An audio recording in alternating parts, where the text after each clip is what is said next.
પ્રથમવાર નથી કે જ્યારે કોઈ તીર્થસ્થાન કે ધાર્મિક સંસ્થાની બ્રાન્ડને કોપીરાઇટ કરાઈ હોય।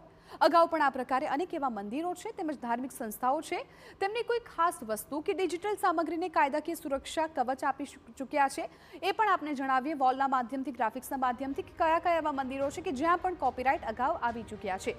તો તિરુમાલા તિરુપતિ દેવસ્થાનમ, તિરુપતિ લાડુ માટે જીઆઈ ટેગ, નામ, લોગો અને બ્રાન્ડિંગની સુરક્ષા। તિરુપતિ લાડુ માટે જીઆઈ ટેગ, નામ, લોગો, બ્રાન્ડિંગની સુરક્ષા એટલે તિરુપતિ માલા તિરુપતિ દેવસ્થાનમ મંદિર છે ત્યાં અગાઉથી ઓલરેડી આ કોપીરાઇટનો ઉપયોગ અત્યારે થઈ રહ્યો છે।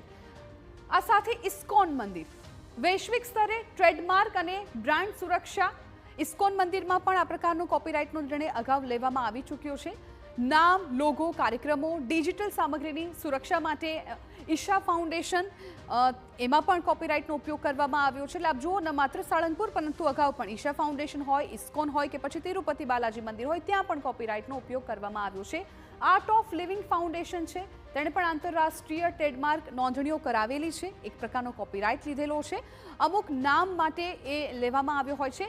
વૈશ્વિક બ્રાન્ડ અને પ્રકાશનોનું રક્ષણ કરવા માટે બ્રહ્માકુમારીમાં પણ કોપીરાઇટનો ઉપયોગ કરવામાં આવ્યો છે। એટલે આ પહેલી વખત એવું નથી બની રહ્યું, અગાઉ પણ ભારતમાં અને આંતરરાષ્ટ્રીય લેવલ પર ઇસ્કોન મંદિરમાં પણ કોપીરાઇટનો ઉપયોગ કરાયો છે।